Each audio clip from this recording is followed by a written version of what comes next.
بھائی ایک تو یہ ہے کہ سندھ تمہارے باپ کا ہے. سندھ پاکستان کا ہے. سندھ پاکستان کا حصہ ہے بھائی. ہم پاکستان کو کہاں لینا چاہ رہے ہیں؟ ہر آدمی مطلب میں نے کہا نا اشراف نہیں بدماش بنے ہوئے. اتنی بڑی آبادی کو سنبھالنا کراچی کی آسان نہیں ہے. آپ نہیں کر سکتے. آج آپ 25 کروڑ کی آبادی میں آ گئے. ذرا اپنے دماغوں کو درست کریں. جس گھر میں 4 لوگ رہتے تھے آج وہ 40 لوگ ہو گئے. اس گھر میں 40 لوگ نہیں رہ سکتے. وہ یونٹ بنیں گے الگ الگ, وہ گھر بنیں گے الگ الگ. آج اگر ایک آئی جی کراچی میں بیٹھا ہوا ہے, کشمیر میں حادثہ ہو جائے, کیا کرے گا؟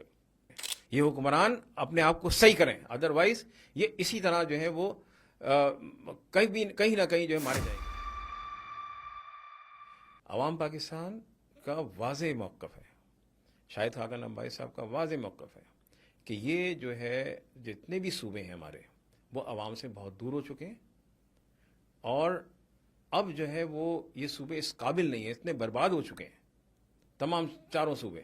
تو آپ اس کو ڈیزالو کریں صوبوں کو, اور اس کے بعد نئے سرے سے صوبے بنائیں یا ایڈمنسٹریٹو یونٹ بنائیں. اور جو بات ہوتی ہے ہمارے سندھی بھائیوں کی طرف سے, بھائی سندھ اگر دھرتی ماں ہے تو پاکستان بھی دھرتی ماں ہی ہے نا. کیا پنجاب دھرتی ماں نہیں ہے, یا بلوچستان دھرتی ماں نہیں ہے, اور کیا وہ کے پی کے دھرتی ماں نہیں ہے؟ آپ اس کو کہتے ہیں کہ آپ ہو جائیں اس میں, اس کا مطلب ادھر نہیں ہوں گے. 18ویں ترمیم کے بعد یہ سارے جو معاملات ہوئے ہیں کراچی میں, خاص طور پہ میں آپ کو بتاؤں کہ کراچی ایک ڈویژن تھا, اور کراچی کو ڈسٹرکٹ میں ڈیوائیڈ کیا گیا. ٹھیک ہے, ہم نے تو کہیں رونا نہیں کہ یہاں پہ تقسیم نہیں ہوگی, بلکہ ہمیں پتا تھا کہ یونٹس کے اندر بن جائیں گے تو اس میں زیادہ اختیارات ایک چھوٹے پاکٹس میں آ جائیں گے اور وہ کام کریں گے بھرپور طریقے سے. آج اگر بات کر رہے ہیں ادھر کی پنجاب کی, تو پنجاب میں جو لاہور ڈویژن ہے, خود اب میرے خیال میں 2-2.5 کروڑ تو خود لاہور میں ہی آبادی ہو گئی ہے. تو آپ یہ کہتے ہیں کہ آپ ہر جگہ کر لیں لیکن سندھ کے اندر نہیں کریں. بھائی ایک تو یہ ہے کہ سندھ تمہارے باپ کا ہے. سندھ پاکستان کا ہے.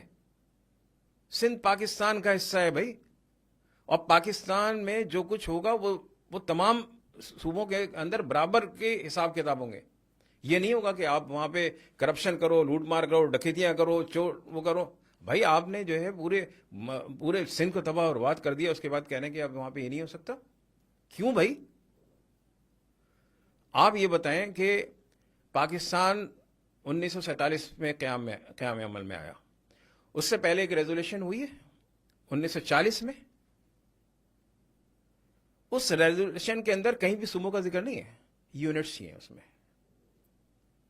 اسی وجہ سے ہمارے پاس یہ 2 یونٹ تھے, مغربی پاکستان اور مشرقی پاکستان. جس وقت یہ صوبے بنے اس وقت صدر یحییٰ خان زبردستی کے چیف مارشل ایڈمنسٹریٹر, انہوں نے جو برباد کی ہیں ساری چیزیں, انہوں نے ایک سنگل آرڈر سے یہ 4 صوبے تشکیل دیے. اگر یہ صوبے بنانے تھے تو پھر عوام کی سینسس سے, پبلک کے سینسس سے بننے چاہیے تھے. اب وقت آ گیا ہے کہ وہ وقت تھا آپ کے پاس 8 کروڑ کی آبادی تھی, آج آپ 25 کروڑ کی آبادی میں آ گئے. ذرا اپنے دماغوں کو درست کریں کہ جس گھر میں اگر آج 70-80 سال پہلے جس گھر میں 4 لوگ رہتے تھے آج وہ 40 لوگ ہو گئے. اس گھر میں 40 لوگ نہیں رہ سکتے. وہ یونٹ بنیں گے الگ الگ, وہ گھر بنیں گے الگ الگ. تو پھر اس کے بعد وہ مینج ہوں گے.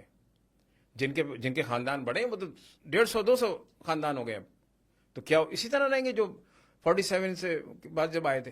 تو یہ بڑھتا جائے گا ملک اسی طرح پھلتا پھولتا رہے گا جب آپ اس کو ایک یونٹس انتظامیہ جو ہوتی ہے نا, انتظامی یونٹس میں بھرپور طریقے سے اس پہ کام کریں گے. اور یہ جو ہمارا جو ایک منبع بنا ہوا ہے کہ اپنے ہاتھ میں طاقت رکھنا, اپنے ہاتھ میں پیسے رکھنا, یہ آپ دیں گے سب کو. اور پھر اس کے بعد جو جہاں کا ایڈمنسٹریٹر ہو, چاہے وہ صوبے کا وزیر اعلیٰ ہو, اس کو پتا ہوگا میرے صوبے میں کتنی کیا کیا چیزیں ہوتی ہیں, وہ وہیں سے اپنی چیزیں صحیح کرے گا. آج اگر ایک آئی جی کراچی میں بیٹھا ہوا ہے, کشمیر میں حادثہ ہو جائے, کیا کرے گا؟ ہمیں چاہیے کہ کشمیر کا الگ ہو, حیدرآباد کا الگ ہو, لاڑکانہ کا الگ ہو, میرپور خاص کا الگ ہو. یہ سارے ڈویژن ہیں.